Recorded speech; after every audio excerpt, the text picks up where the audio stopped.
According to the article, History and Evolution of Standardized Testing, a Literature Review, a standardized test is defined as a type of test that is standard or consistent in scoring across all candidates. This allows for relative comparison of student performance. I'm credible to give this speech because I've conducted research by reading quality sources. I've become familiar with the ins and outs of the topic of standardized testing. In my informative speech, I will provide a deep dive into the history and impact of standardized testing. The very first standardized tests began in China in approximately 605 CE.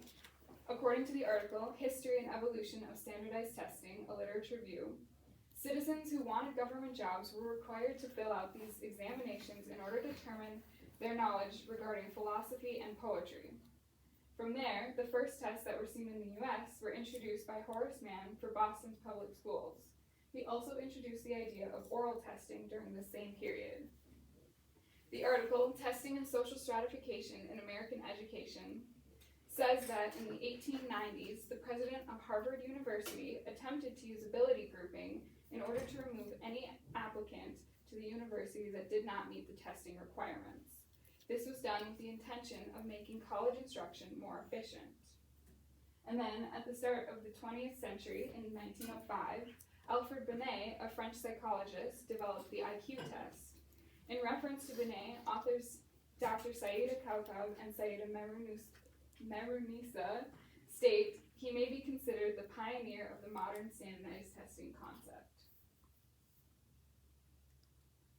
Testing and Social Stratification in American Education states that the first multiple choice test was created for soldiers during World War II, or World War I, in 1914. The test was called the Army Alpha Beta test and was used to measure the cognitive ability of an individual before entering the war.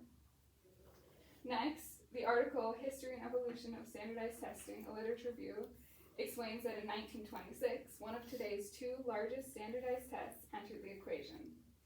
Formerly called the Scholastic Aptitude Test, the SAT quickly became the most common high school qualifying test. Eric Brodsky and others say that shortly after this, in 1929, the first major statewide standardized test was conducted in Iowa. This program was called the Iowa Test of Educational Development and was created by the same person who later created the ACT. Finally, in 1959, the ACT was created. It was designed as a direct competitor of the SAT. Today, the ACT is the most commonly used standardized test in America.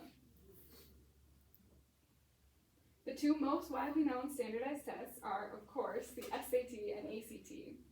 They're two equally massive tests that nearly every high schooler in America completes before entering college.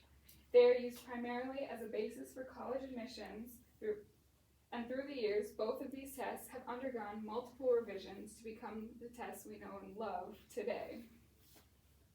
According to the article, Reflections on a Century of Admissions Tests, the SAT was the first easily scored multiple choice instrument for measuring students' general ability or aptitude for learning. What started as the SAT-1 developed into the SAT-2, SAT subject test, and eventually the new SAT or SAT-R. All of these tests only had minor differences of the content/subjects that they tested. The newest addition was the writing portion, which was implemented in 2005. The SAT was originally used to assess college preparatory knowledge. This essentially means that it was used to determine which students were struggling in high school, and then scores could be improved before students entered college. In their article, authors Richard Atkinson and Saul Geiser state that E.F. Lindquist insisted that achievement tests can and should measure student reasoning skills, albeit those developed within the context of the curriculum. This quote references the creator of the ACT, E.F. Lindquist, who was also responsible for the creation of the Iowa Test of Educational Development. Both tests are incredibly similar in their principles of testing based off of the curriculum, instead of making the curriculum conform to the test. Unlike the SAT, the ACT was created with the sole purpose of being a college admissions test. A student's score on the ACT was used to be a defining factor in many college admission departments. However, this has since changed, with many colleges not requiring a score or going completely test blind altogether.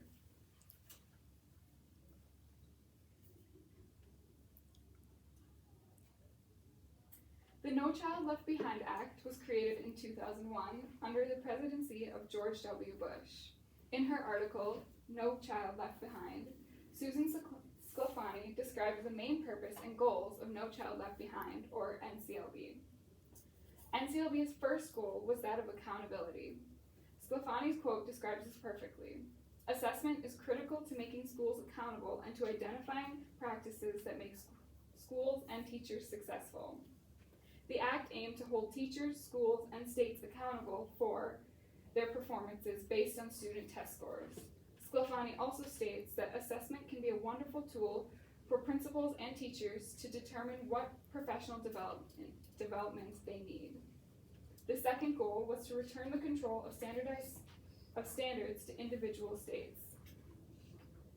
This means that through the NCLB, states regain the control over schools' curricula and the standardized tests that match. Parental choice makes up the third goal of NCLB. This means that any parent who chooses to keep their child in a low-performing school has access to public money for additional academic support.